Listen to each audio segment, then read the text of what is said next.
जय श्री राम, जय श्री कृष्ण, हर हर महादेव सभी को। तो आज जैसे कि आपने टाइटल देख लिया है, आज अद्वैत वेदांत गुरु परंपरा का 7वां भाग है, जिसमें हम श्री परमहंस सुखदेव जी को कवर करने जा रहे हैं। अभी तक अगर आपने ये अद्वैत वेदांत गुरु परंपरा की सीरीज देखी हो पूरी, तो अभी तक हमने 6 भाग बना दिए हैं। अगर कोई भी भाग आपका देखना बाकी रह गया है तो मैं अपने डिस्क्रिप्शन में और अपने पिंड कमेंट में इस प्लेलिस्ट की लिंक डाल दूंगा कि प्लेलिस्ट ऑफ अद्वैत वेदांत गुरु परंपरा। तो अभी तक मैंने फर्स्ट भाग जो था उसमें पूरी परंपरा आपको दिखाई कि अद्वैत परंपरा के अनुसार कौन कौन से जो ऋषि है, महापुरुष है, सगुण साकार ईश्वर है, वो हमारे गुरु परंपरा में आते हैं। सेकंड भाग में मैंने आपको कवर किया कि कैसे भगवान नारायण ने सबसे पहले अद्वैत का ज्ञान जो है वो ब्रह्मा जी को दिया। मैंने वो चतुर्श्लोकी भागवत जो कि भागवत पुराण में है, वो 4 श्लोक आपको दिखाए जो सृष्टि के आरंभ में विष्णु जी ने ब्रह्मा जी को दिए। फिर सदाशिव जी ने जो अद्वैत रूपी ज्ञान प्रदान किया है अपनी ईश्वर गीता में, जो कि आती है कुर्म पुराण में। तो मैंने थर्ड भाग में कुर्म पुराण से आपको पूरी ईश्वर गीता दिखाई कि कैसे सदाशिव जी ने सृष्टि के आरंभ में जो ऋषि मुनि थे उनको अद्वैत का परम ज्ञान दिया। फिर फोर्थ भाग में मैंने कवर किया पराशर जी को कि कैसे पराशर जी ने विष्णु पुराण में अद्वैत रूपी ज्ञान प्रदान किया है ढेरों सारी जगहों पर, वो मैंने विष्णु पुराण से आपको दिखाया। फिर फिफ्थ भाग में मैंने कवर किया फोर्थ भाग में मैंने कवर किया था वशिष्ठ जी को, जो भगवान वशिष्ठ जी ने राम जी को अद्वैत रूपी ज्ञान प्रदान किया। फिर फिफ्थ भाग में मैंने पराशर जी को कवर किया। सिक्स्थ भाग में मैंने वेद व्यास जी को कवर किया जो कि पराशर जी के पुत्र, और कैसे वायु पुराण में स्वयं लिखा है कि वेद व्यास जी की जो ब्रह्म सूत्र है वो अद्वैत का ही प्रतिपादन करती है, और कैसे शंकर दिग्विजय और बाकी सबसे मैंने प्रमाण दिखाया कि वेद व्यास जी ने स्वयं आशीर्वाद दिया आदि शंकराचार्य जी को कि आपका ही भाग से हमेशा सर्वोच्च रहेगा, जैसे मैंने चाहा था या जैसे मैंने अपना सूत्र लिखा है उसके अनुकूल सिर्फ और सिर्फ आपका ही भाष्य है, ऐसा आदि शंकराचार्य जी से वेद व्यास जी ने कहा और उन्हें आशीर्वाद भी दिया। तो अब ये 7वां भाग है जिसमें मैं सुखदेव परमहंस जी जो कि वेद व्यास जी के पुत्र थे, और उन्हें कौन नहीं जानता, भागवत पुराण आज जो हम श्रवण करते हैं वो सुखदेव जी के कारण ही है। और सुखदेव जी ने वैसे तो पूरी भागवत में अलग अलग जगहों पर अद्वैत का ही ज्ञान दिया है, लेकिन सबसे इंपॉर्टेंट जो उनका जो अंतिम उपदेश था, क्योंकि अंतिम उपदेश को हमेशा इंपॉर्टेंस दिया जाता है, तो अंतिम उपदेश में उन्होंने जो डायरेक्टली अद्वैत का ज्ञान दिया कि तुम अनुसंधान करो कि तुम ही परम ब्रह्म हो और परम धाम भी तुम ही हो, जो हमें प्राप्त होता है 12.5 यानी 12वें स्कंद का 5वां अध्याय। ये देखिए सुखदेव जी का अंतिम उपदेश 12वां स्कंद है, उसका 5वां अध्याय। उससे पहले मैं दिखाना चाहूंगा, बहुत कुछ आज मुझे समझाना है, आज बहुत सारी चीजें मुझे समझानी है, तो शायद ये वीडियो लंबा भी बने। मुझे कुछ पुराणों पर भी कुछ बात करनी है कि पुराणों को कैसे हम समझे, उसका थोड़ा सा आइडिया मुझे देना है इस वीडियो में। तो सबसे पहले तो सुखदेव जी ने वैसे तो हर जगह अद्वैत का उपदेश दिया ही है, तो मैं उन्होंने जो ये अंतिम उपदेश दिया है उससे पहले 12.4 चैप्टर जो है यानी 12वें स्कंद का 4था अध्याय, उसमें वो 4 प्रकार के प्रलय का वर्णन करते हैं। उन 4 प्रकार के प्रलयों में हम यहां पर देखेंगे 12.4.25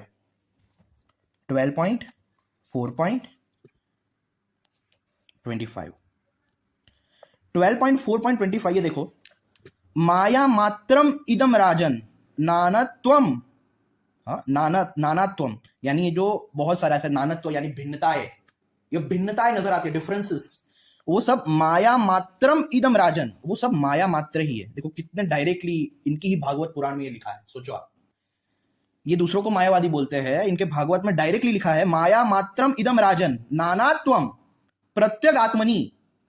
देखिए ट्रांसलेशंस देखते हैं।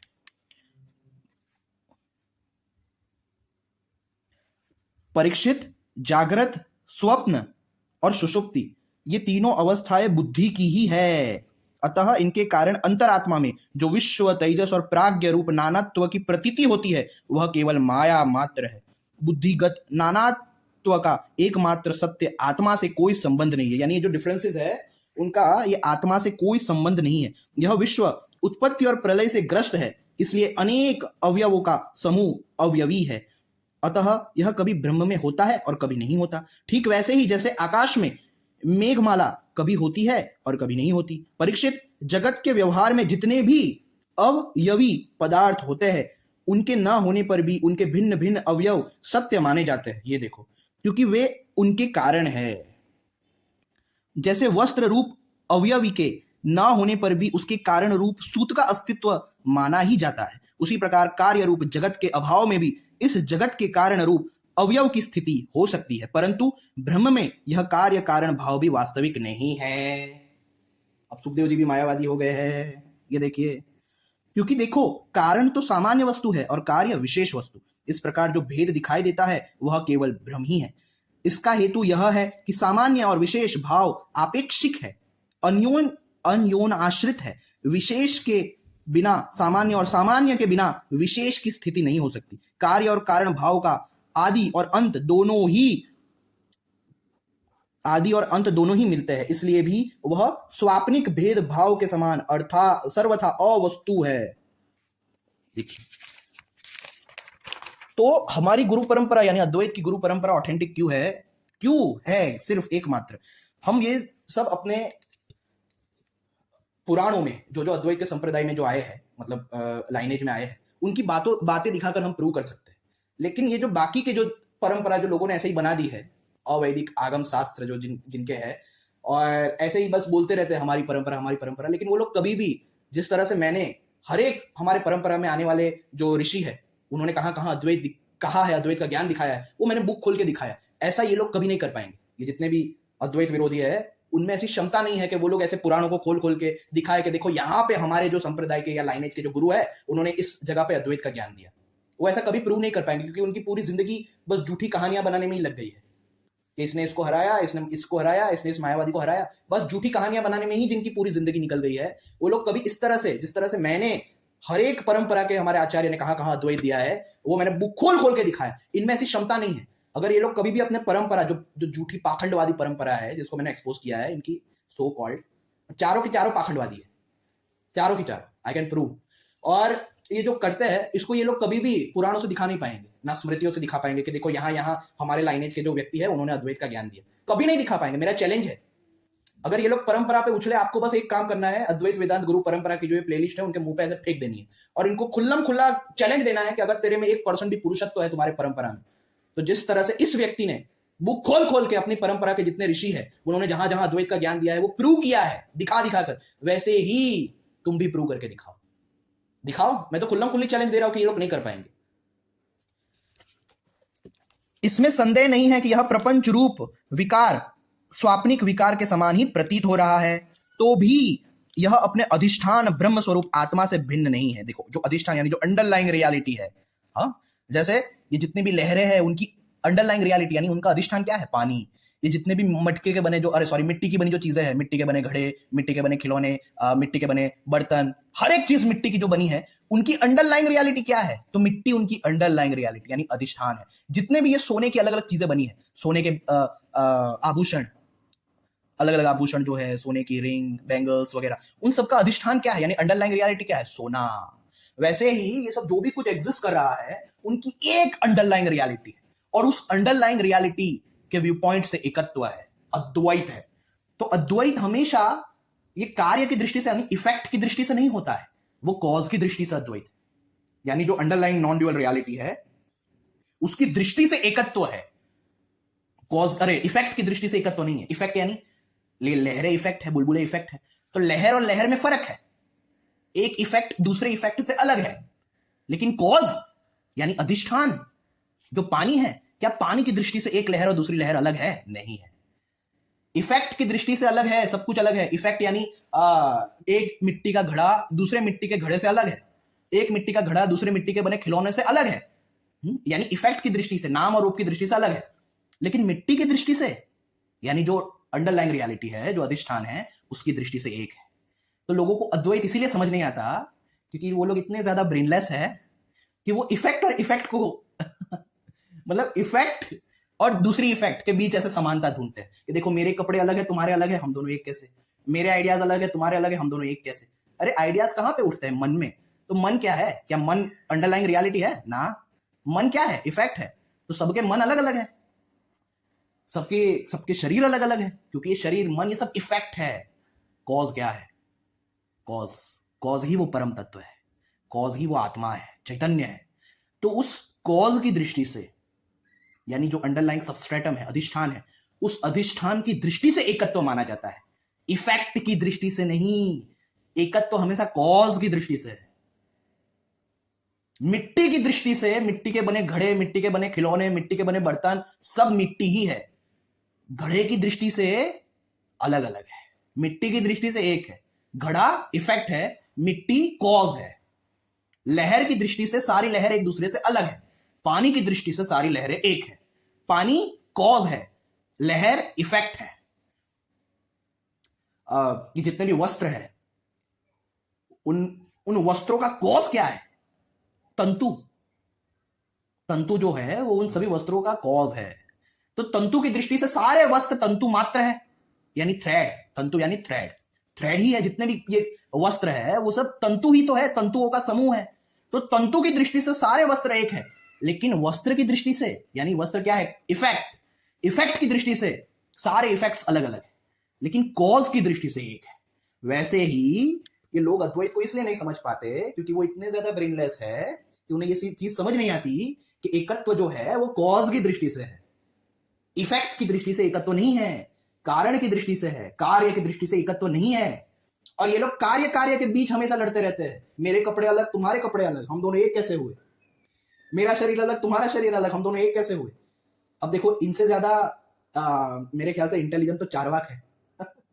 खैर छोड़ो अभी। तो भी यह अपने अधिष्ठान ब्रह्म स्वरूप आत्मा से भिन्न नहीं है। कोई चाहे भी तो आत्मा से भिन्न रूप में अणु मात्र भी इसका निरूपण नहीं कर सकता। यदि आत्मा से पृथक इसकी सत्ता मानी भी जाए तो भी चिद रूप आत्मा के समान स्वयं प्रकाश होगा, और ऐसी स्थिति में वह आत्मा की भांति ही एक रूप सिद्ध होगा। परंतु इतना तो सर्वथा निश्चित है कि परमार्थ सत्य वस्तु में नानत्व तो नहीं है। परमार्थ सत्य, देखो पारमार्थिक दृष्टि आ गई। पारमार्थिक दृष्टि यानी कॉज की दृष्टि, जो अंडरलाइंग रियलिटी है, अधिष्ठान है, उसकी दृष्टि। तो जो पारमार्थिक दृष्टि है उससे नानत्व तो नहीं है, यानी उस दृष्टि से, उस अवस्था के व्यू पॉइंट से कोई डिफरेंस है ही नहीं। पानी की दृष्टि से क्या लहरें अलग है? क्या पानी को ऐसा लग रहा है कि देखो मैं अलग हूं, लहरें अलग है? पानी तो यही अनुभव कर रहा है कि लहरें और बुलबुलें मैं ही तो हूं, पूरे समुद्र में मेरे अलावा कुछ है ही नहीं। तो पानी की दृष्टि पारमार्थिक दृष्टि। लहर की दृष्टि, यानी लहर जब अपने आप को ऐसा समझ रहा है कि वो जानता नहीं कि वो पानी है, और उसने ऐसा समझ लिया कि मैं तो बस ये लहर का फॉर्म हूं, तो अब वो दूसरी लहरों को देखेगा अलग अलग है। देखो मैं एक छोटी लहर हूं, ये मुझसे बड़ी लहर है, वो यहां पे है, वो वहां पे है, एक लहर का नाम ये दे दिया, उसका नाम वो दे दिया।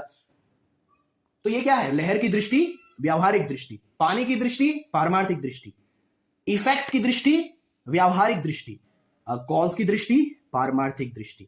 तो अद्वैत किस दृष्टि से है? नॉन ड्युअलिज्म किस दृष्टि से है? एकत्व किस दृष्टि से है? पारमार्थिक दृष्टि से, कॉज की दृष्टि से।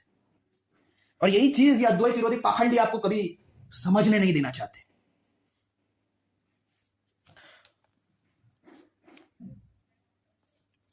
परमार्थ सत्य वस्तु में नानत्व तो नहीं है, यानी जो पारमार्थिक रियलिटी है, परमार्थ है, वहां पे नानत्व तो यानी भिन्नताएं, ड्युअलिज्म नहीं है।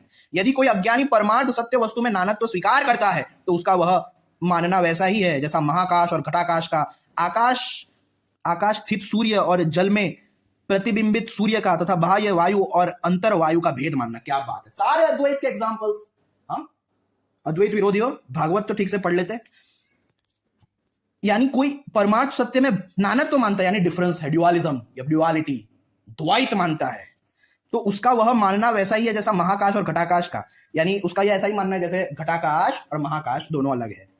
आकाश स्थित सूर्य और जल में प्रतिबिंबित सूर्य का, यानी आकाश में जो सूर्य है और जल में जो सूर्य है, अरे सॉरी, मतलब आकाश में जो सूर्य है और मान लो बहुत सारे घड़े रखे हैं, उनके अंदर पानी भरा है, तो सूर्य का प्रतिबिंब जो है वो हर घड़े के अंदर होता है।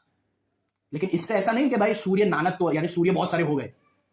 सूर्य एक ही है, उसके प्रतिबिंब बहुत। वैसे ही ऑल परवेसिव कॉन्शियसनेस एक है, लेकिन रिफ्लेक्टिव कॉन्शियसनेस, जीव भाव बहुत सारे, जो अहंकार के कारण, अहंकार तत्व के कारण और ये सूक्ष्म और ये सब पंचकोश आदि के कारण हमें ऐसा लगने लगता है कि मैं ये हूं, मैं वो हूं, मैं ऐसा हो गया हूं। ये रिफ्लेक्टेड आई एमनेस को ऐसा लगता है। ये इंडिविजुअलिटी का भाव जो है वो रिफ्लेक्शन है, ये चिदाभास है। इस चिदाभास से मुक्त होना ही मुक्ति है। ये जानना कि मैं कभी ये चिदाभास था ही नहीं, मैं सर्वव्यापक चैतन्य था, हुआ, रहूंगा। I am all pervasive. मैं अणु इसलिए ही समझ रहा हूं खुद को, या मैं सिर्फ अमुक हूं, सेपरेट हूं, क्योंकि मैं अपने आप को चिदाभास समझ रहा हूं। चिदाभास के रूप में मैंने अपने आप को लिमिटेड कर दिया है, रिफ्लेक्टेड कॉन्शियसनेस के रूप में। तथा बाह्य वायु और आंतर वायु का भेद मानना। जैसे व्यवहार में मनुष्य एक ही सोने को अनेकों रूपों में घड़ गलाकर तैयार कर लेता है और वह कंगन, कुंडल, कड़ा आदि अनेकों रूपों में मिलता है, इसी प्रकार व्यवहार में निपुण विद्वान लौकिक और वैदिक वाणी के द्वारा इंद्रियातीत आत्म स्वरूप भगवान का, क्या बात है, भी अनेकों रूपों में वर्णन करते हैं। क्या बात है भाई, आत्म स्वरूप भगवान का। देखो ना, बादल सूर्य से उत्पन्न होता है और सूर्य से ही प्रकाशित, फिर भी वह सूर्य के ही अंश नेत्रों के लिए सूर्य का दर्शन होने में बाधक बन बैठता है। इसी प्रकार अहंकार भी, अहंकार तत्व, यहां पे अहंकार तत्व यानी इंडिविजुअलिटी का भाव, कि मैं तो इंडिविजुअल हूं, मैं तो सेपरेट हूं, हाँ, मैं तो अलग हूं, मैं तो फाइनाइट हूं, मैं तो दास हूं, मैं तो शरीर हूं, मैं तो सूक्ष्म शरीर हूं, मैं तो जीव हूं। ये सब जितने भी अज्ञानता के भाव है, जिसमें हमें ऐसा लगता है कि मैं सर्वव्यापक चैतन्य नहीं हूं, मैं ऑल परवेसिव नहीं हूं, मैं इनफाइनाइट नहीं हूं, ऐसे जितने भी अज्ञानता भरे भाव है वो अहंकार है। तो ये सारे, इसी प्रकार अहंकार भी ब्रह्म से ही उत्पन्न होता है, ब्रह्म से ही प्रकाशित होता है और ब्रह्म के अंश जीव के लिए ब्रह्म स्वरूप के साक्षात्कार में बाधक बन बैठता है। ये कितने लोग जो बोलते हैं ना कि भाई हम ब्रह्म है तो हमें पता क्यों नहीं चलता, तो भाई तुम्हारे ही सुखदेव परमहंस जी, वैसे तुम्हारे नहीं है हमारे हैं, लेकिन ऐसे ही तुम्हें छेड़ने के लिए मैं बोलता हूं, क्योंकि भागवत टॉप मोस्ट चिल्लाते हो ना, इसलिए। तो भागवत पुराण में सुखदेव जी ही बताते हैं कि जैसे बादल जो है वो सूर्य के सामने कुछ नहीं है, फिर भी बादल सूर्य को ढक लेता है। लेकिन क्या वास्तविकता में ढक लेने का मतलब यह है कि बादल ने सूर्य को कवर कर लिया, बादल सूर्य से ज्यादा पावरफुल है? ऐसा तो कुछ नहीं है ना, ऐसा कुछ नहीं है ना। तो वैसे ही ये जो अहंकार है, अहंकार तत्व, वो हमारे वास्तविक स्वरूप को छुपा लेता है, लेकिन इसका मतलब ये नहीं कि अहंकार तत्व या माया या अविद्या ब्रह्म से, जो कि हमारा वास्तविक स्वरूप है, उससे ज्यादा पावरफुल है, ऐसा नहीं है। जैसे बादल सूर्य को छुपा लेता है, उसका अर्थ ये नहीं कि बादल ज्यादा पावरफुल है। आंसर मिल गया कि अविद्या कैसे लग गई, कैसे लग गई? भाई ब्रह्म को अविद्या लगी ही नहीं है, अविद्या जैसी चीज ही एग्जिस्ट नहीं करती। अद्वैत बोलता है कि रियलिटी में अविद्या जैसी भी कोई चीज नहीं है। तुम रॉन्ग आइडेंटिफिकेशंस करते हो, तुम्हारी गलती है। हाँ, डीप स्लीप, सुषुप्ति में कहां अविद्या रहती है, कहां ड्युअलिटी रहती है, कहां सेपरेटनेस रहता है? क्योंकि तब मन नहीं रहता। तो अविद्या, विद्या, ये सब मन के भाव है, मन के धर्म है। सर्वव्यापक चैतन्य जो कि हमारा वास्तविक स्वरूप है, उससे उसका कोई लेना देना है ही नहीं। जैसे बादल सूर्य से पावरफुल नहीं है, फिर भी सूर्य को ढक देता है, ऐसा हमें लगता है। वैसे ही अहंकार के कारण हमारा वास्तविक स्वरूप जो है, हमें ऐसा लगता है मैं कहां ब्रह्म हूं, हम भूल जाते हैं। वैसे हम नहीं भूलते, मन भूल जाता है, क्योंकि आत्मा तो अकर्ता, अभोक्ता है, मन से परे है। तो ये सब जितने भी बातें हैं वो मन के लेवल पे है, और अद्वैत जो है वो मन से ऊपर की बात करता है। अद्वैत एकत्व मन से ऊपर है। जब सूर्य से प्रकट होने वाला बादल तीतर बीतर हो जाता है, तब नेत्र अपने स्वरूप सूर्य का दर्शन करने में समर्थ होते हैं। ठीक वैसे ही जब जीव के हृदय में जिज्ञासा जगती है, तब आत्मा की उपाधि अहंकार नष्ट हो जाता है। आत्मा की उपाधि, उपाधि है, उपाधि अहंकार। अब इसी अहंकार को जीव भाव भी कहते हैं, जीव अवस्था। ये मानना कि मैं तो अमुक हूं, मैं तो सेपरेट हूं, मैं तो इतना हूं, मैं तो दास हूं, ये सब अज्ञानता है। ये सब आपको बंधन में रखेगी, क्योंकि जो व्यापक है वही तो मुक्त है। जब तक हम खुद को व्यापक रियलाइज नहीं करेंगे, तब तक हम मुक्त कैसे हो सकते हैं? क्योंकि हर एक आइडेंटिफिकेशन फाइनाइट है, हर एक आइडेंटिफिकेशन लिमिटेड है। तो अब अगर कोई सी भी आइडेंटिफिकेशन है तो वो बंधन का कारण है। तो मुक्त कौन है? जो अनआइडेंटिफाइड है। मुक्त कौन है? जो व्यापक है। जो व्यापक है वही अनआइडेंटिफाइड है। जैसे ये आकाश, ये खाली जगह, ये खाली जगह जो है, उसने अपने आप को किसी से आइडेंटिफाई करके नहीं रखा, इसलिए वो व्यापक है। सोचो, हमारा वास्तविक स्वरूप जिसने आकाश को भी व्याप्त करके रखा है, जो टाइम और स्पेस से भी परे है, वो कितना ज्यादा व्यापक होगा। फिर परीक्षित, जब जीव विवेक के खड़ग से, विवेक अहंकार का बंधन काट देता है, तब यह अपने एक रस आत्म स्वरूप में, आत्म स्वरूप के साक्षात्कार में स्थित हो जाता है। आत्मा की यह माया मुक्त वास्तविक स्थिति ही आत्यंतिक प्रलय कही जाती है। आत्मा की यह माया मुक्त वास्तविक स्थिति। अब हम आते हैं, तो ये सब पढ़ो, पढ़ने लायक। सुखदेव जी का अंतिम उपदेश, ये ऐसा चैप्टर है जिससे अद्वैत विरोधी जो है वो बहुत डरते हैं, उनके पसीने छूट जाते हैं।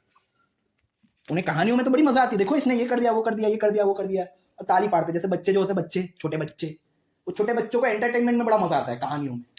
वो क्या कहते हैं, कार्टून देखते हैं क्योंकि उन्हें कहानी में मजा आता है, लेकिन रियल ज्ञान की बात आती है कि चलो फिलोसॉफी पढ़ो, दर्शनों को पढ़ो, तब बुद्धि तो होती नहीं कि दर्शनों को पढ़ सके, इसलिए उन्हें समझ नहीं आता, फिर दर्शनों का मजाक उड़ाते हैं।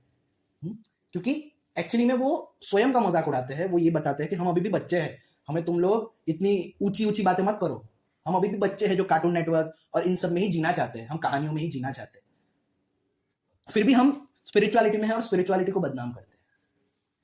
तो ऐसे जो लोग हैं उनको बड़ा डर लगता है सुखदेव जी के अंतिम उपदेश। अब सुखदेव जी जो है वो यहां पे अंतिम उपदेश देते हैं, प्रिय परीक्षित, इस श्रीमद् भागवत महापुराण में बार बार और सर्वत्र विश्वात्मा भगवान हरि का ही संकीर्तन हुआ है। ब्रह्मा और रुद्र भी हरि से पृथक नहीं है, उन्हीं की प्रसाद लीला और क्रोध लीला की अभिव्यक्ति है। देखो एकत्व तो यहाँ पे तो ब्रह्मा विष्णु और शिव जी का, सॉरी शिव जी नहीं, रुद्र का।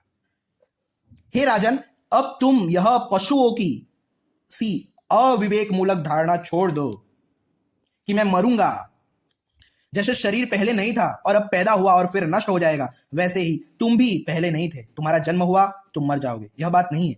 जैसे बीज के अंकुर से और अंकुर से बीज की उत्पत्ति होती है, वैसे ही एक देह से दूसरे देह की और दूसरे देह से तीसरे की उत्पत्ति होती है, किंतु तुम न तो किसी से उत्पन्न हुए हो और न तो आगे पुत्र पौत्र आदि को के शरीर के रूप में उत्पन्न होवोगे। अजी, जैसे आग लकड़ी से सर्वथा अलग रहती है, लकड़ी की उत्पत्ति और विनाश से सर्वथा परे, वैसे ही तुम भी शरीर आदि से सर्वथा अलग हो। स्वप्न अवस्था में ऐसा मालूम होता है कि मेरा सिर कट गया और मैं मर गया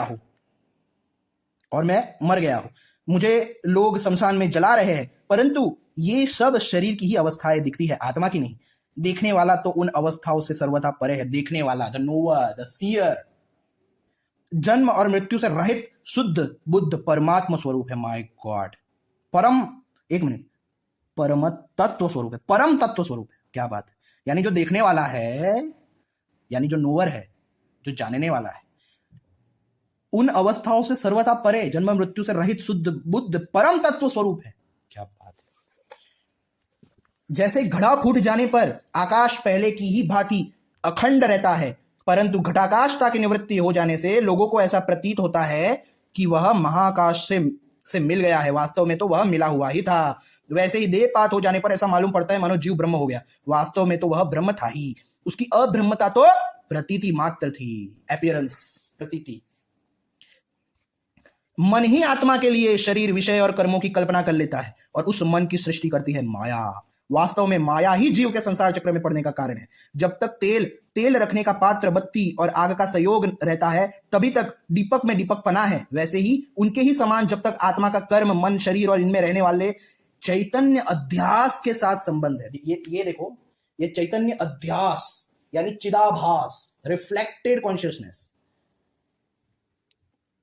साथ संबंध रहता है, तभी तक उसे जन्म मृत्यु के चक्र संसार में भटकना पड़ता है और रजोगुण, सत्वगुण और तमोगुण की वृत्तियों से उसे उत्पन्न स्थित एवं विनष्ट होना पड़ता है। परंतु जैसे दीपक के बुझ जाने से तत्व रूप तेज का विनाश नहीं होता, वैसे ही संसार का नाश होने पर भी स्वयं प्रकाश आत्मा का नाश नहीं होता, क्योंकि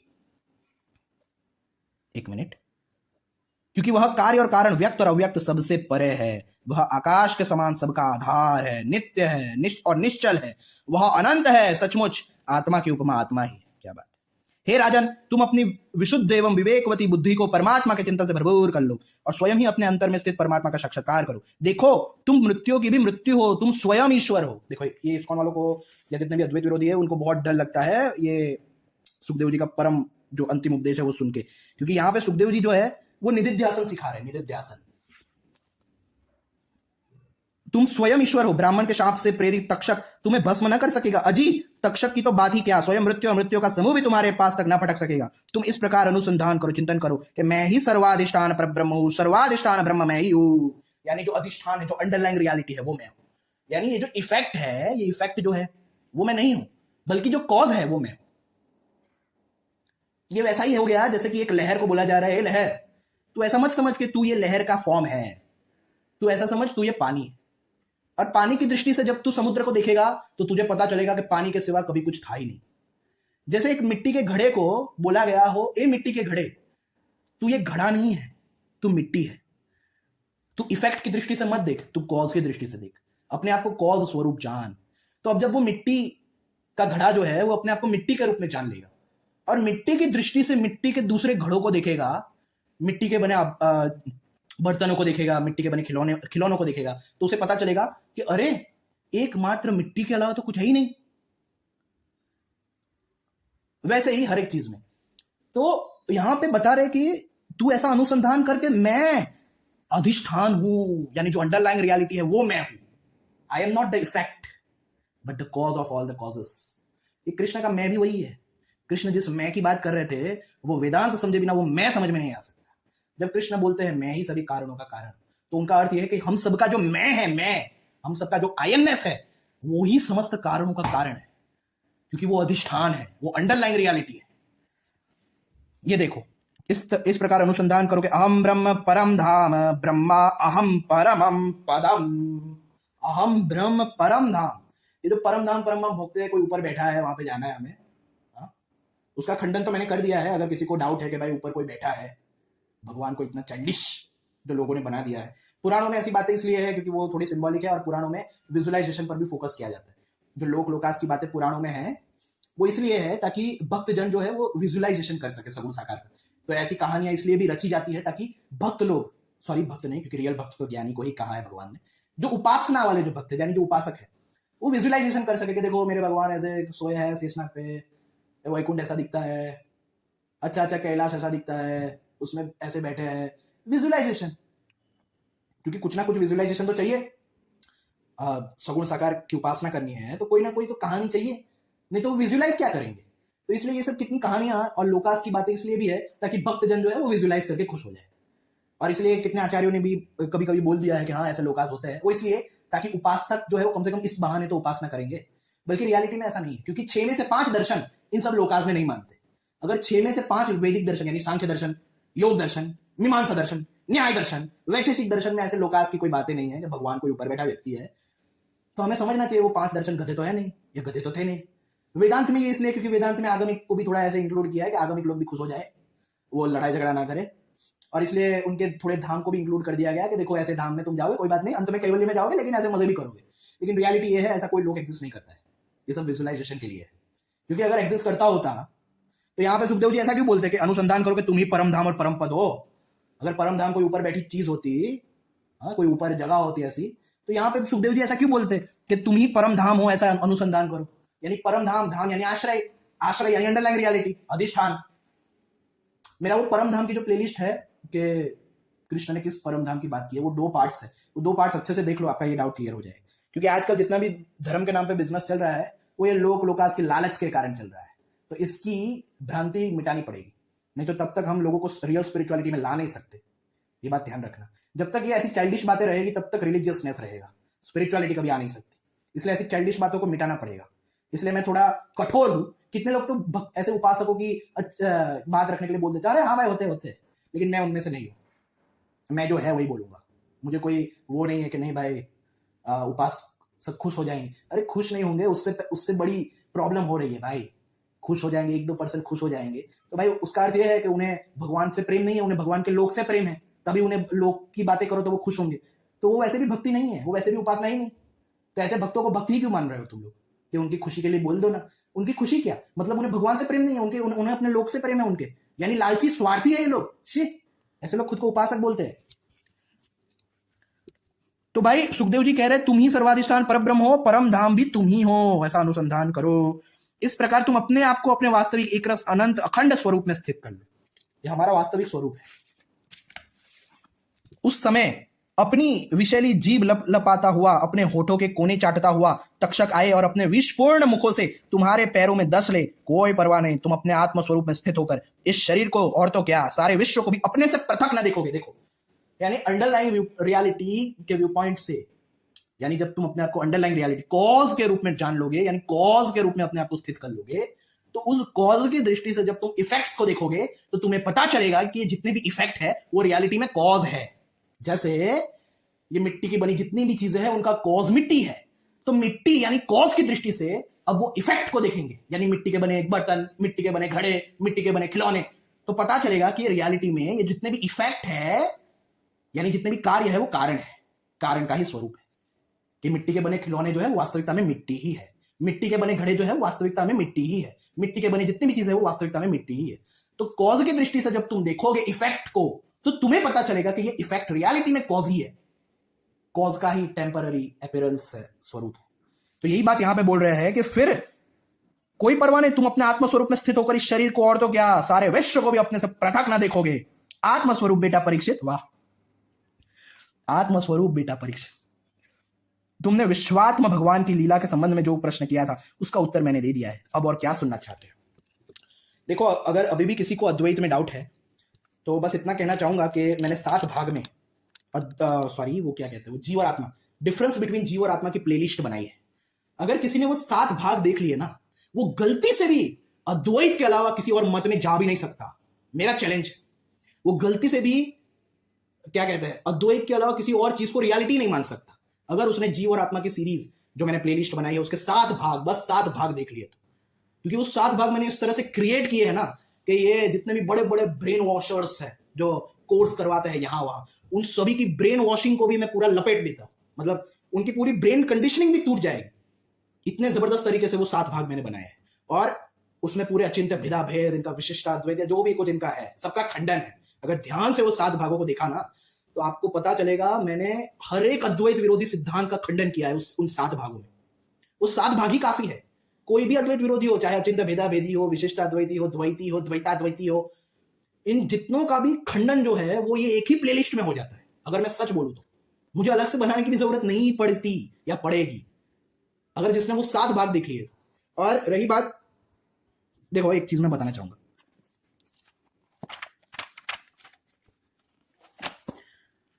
एक्चुअली मैंने ये अपने परम धाम की जो प्लेलिस्ट है जिसमें 2 भाग है मैंने बताया था, लेकिन फिर से एक बार बता देता हूँ क्योंकि मैंने बताया कि ये सब कहानियों के पीछे क्या साइंस है वो मैं थोड़ा आइडिया दूंगा। कि ये सब लोकास की बातें हमें 5 वैदिक दर्शन में नहीं मिलती, हमें पुराणों में क्यों मिलती है भाई?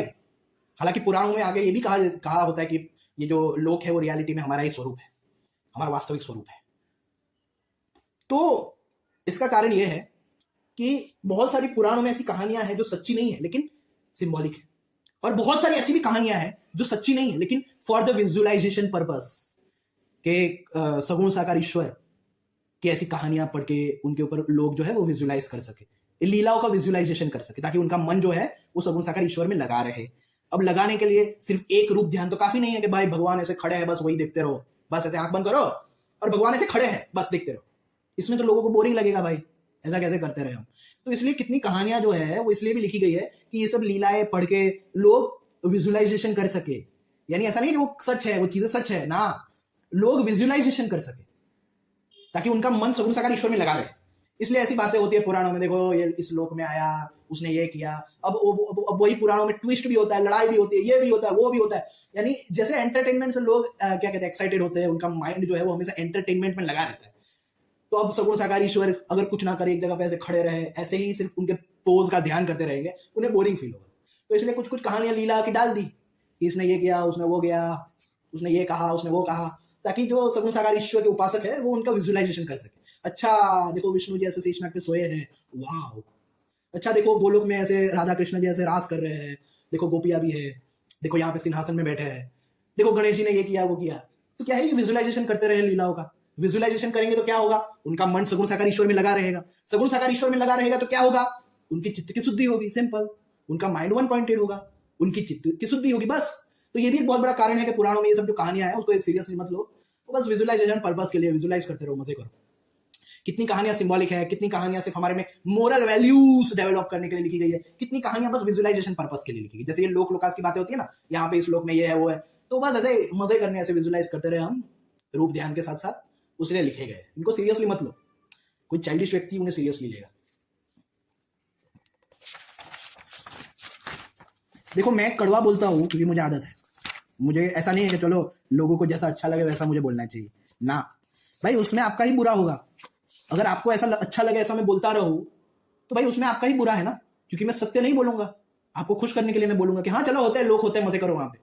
मान लो अगर सच में लोग ना हुए तो क्या होगा, आपको मरने के बाद भटकते रहोगे, फिर पछतावा होगा, फिर उनको गालियां दोगे जिसने झूठा दिलासा दिया था, back to God, back to God, ऊपर कोई बैठा है, ऐसी बातों से झूठा दिलासा जिसने दिया था उसको गालियां दोगे। लेकिन मैं ऐसा नहीं हूं भाई, 6 में से 5 दर्शन लोकास में नहीं मानते तो कोई ना कोई कारण होगा। अगर सच में वैकुंठ जैसा कोई होता तो सुखदेव परमहंस जी ऐसा नहीं कहते कि अनुसंधान करके मैं ही परम धाम हूं, तुम खुद परम धाम हो। ऐसा क्यों कहते भाई? वो बोलते हैं अनुसंधान कर, कोई ऊपर बैठा है वैकुंठ में, वहां पे तुझे जाना है। तो ये सब बातें जो है वो सिर्फ और सिर्फ विजुअलाइजेशन पर्पस के लिए, उसको रियलिटी मत बना देना। और मैं इसका प्रमाण भी दे सकता हूँ। हालांकि मैंने फिर से कहा कि वो जो परम धाम की प्लेलिस्ट है वो देख लेना, उसमें आपके सभी डाउट्स क्लियर हो जाएंगे कि भगवान श्री कृष्ण ने किस परम धाम की गीता में बात की। बस 2 पार्ट्स देख लेना, सारे डाउट्स क्लियर हो जाएंगे, गारंटी है मेरी। ये देखो 12.3.14, इसमें परीक्षित जी एक अंदाजा देते हैं कि परीक्षित संसार में बड़े बड़े प्रतापी और महान पुरुष हुए हैं, वे लोकों में अपने यश का विस्तार करके यहां से चल बसे। मैंने तुम्हें ज्ञान और वैराग्य का उपदेश करने के लिए ही उनकी कथा सुनाई है। यह सब वाणी का विलास मात्र है, इसमें पारमार्थिक सत्य कुछ भी नहीं है। ये सब जो भी मैंने सुनाया है ना, वो सिर्फ तुम्हें ज्ञान और वैराग्य की प्राप्ति हो जाए इसलिए भी मैंने तुम्हें ये कहानियां सुनाई है। इसमें पारमार्थिक सत्य कुछ नहीं है, ये सब वाणी का विलास मात्र है। और यही चीज 12 कहाँ गया, हाँ ये तो सबसे इंपॉर्टेंट 12.13.12, पहले 11 देखेंगे कि इसके आदि मध्य और अंत में वैराग्य उत्पन्न कराने वाली बहुत सी कथाएं हैं। तो ये सब ज्ञान वैराग्य या कुछ कुछ बातों में निदिध्यासन, कुछ कुछ बातें इसलिए भी है कि हम सगुण साकार की ऐसी लीलाओं का विजुअलाइजेशन कर सके, उपासकों को मजा आए ऐसा विजुअलाइज करने में। जैसे कोई अत्यंत कामी पुरुष है तो उसे वो रासलीला का विजुअलाइजेशन करने में मजा आएगी, और जिसको क्या कहते हैं वो एक्शन मूवीज पसंद है, उनको ये लड़ाई झगड़े वाली जो लीलाएं हैं, इसने इसको मारा उसने इसको मारा, ऐसे विजुअलाइज करने में मजा आएगी। ये सब विजुअलाइजेशन के लिए है, सच बता रहा हूं मैं। आप भी इतना सब पढ़ के इसी नतीजे पे आएंगे जो मैं बोल रहा हूं। मैं अभी बस फर्क इतना है कि मैं अभी से अपना कंक्लूजन दे रहा हूं, और आप लोगों को ये कंक्लूजन तब समझ में आएगा जब आप सब कुछ पढ़ लेंगे। तो भाई आप लोग जानते हैं कि समस्त उपनिषदों का सार है ब्रह्म और आत्मा का एकत्व रूप अद्वितीय सद्वस्तु, वही श्रीमद् भागवत का प्रतिपाद्य विषय है। इसके निर्माण का प्रयोजन है एकमात्र कैवल्य मोक्ष। अरे क्या यार, तो बहुत सी बातें। तो बहुत सारी कहानी, ऐसा नहीं है कि सब कहानियां सिंबॉलिक है। बहुत सारी बातें जो कहानियां हैं, लीलाएं हैं, वो आपके विजुअलाइजेशन पर्पस के लिए है। कि जो सगुण साकार ईश्वर की उपासना कर रहे हैं उनको कोई ना कोई विजुअलाइजेशन चाहिए, लीलाएं चाहिए। हाँ, जैसे हम लोग मूवीज देखते हैं, किसी को एक्शन मूवीज पसंद है, किसी को रोमांटिक पसंद है, किसी को मिस्टीरियस पसंद है, किसी को थ्रिलर पसंद है। तो वैसे ही ये अलग अलग लीलाएं सगुण साकार ईश्वर ने की है, ये किया वो किया। ऐसी सब कहानियां कितनी इसलिए भी है ताकि हम जो उपासक है वो ऐसे ही विजुअलाइज कर सके, उन्हें मजा आया ऐसा सब विजुअलाइजेशन करने में। क्योंकि मेन उद्देश्य क्या है कि सगुण साकार ईश्वर में मन लगा रहे। अब वो मन किसी भी प्रकार से लगे, वो मेन चीज नहीं है, बस मन लगा रहना चाहिए। तो अगर ऐसे सब लीलाओं का विजुअलाइज करने में उनका मन लगा रहेगा, ऐसे सब विजुअलाइजेशन करने में, तो कोई बात नहीं। क्योंकि मेन चीज क्या है, मन लगा रहे। क्यों लगा रहना चाहिए? क्योंकि उससे हमारे चित्त की शुद्धि होगी। सिंपल, चित्त शुद्धि होगी तो क्या होगा? आत्मज्ञान प्राप्त हो जाएगा। तो बस इतना ही कहना है। तो आज सुखदेव परमहंस जी ने भी जो वेदांत का ज्ञान दिया, अद्वैत वेदांत का, वो मैंने आपको श्रीमद् भागवत पुराण से बता दिया है। और अगर आपने पहले के वीडियोस ना देखे हो तो देख लीजिए, अभी तक के जितने भी पार्ट्स हैं वो प्लेलिस्ट ऑफ अद्वैत वेदांता गुरु परंपरा ऐसे करके, वो प्लेलिस्ट के लिंक जो है वो मैं अपने डिस्क्रिप्शन में और पिन कमेंट में डाल दूंगा। तो जय श्री राम, जय श्री कृष्ण, हर हर महादेव।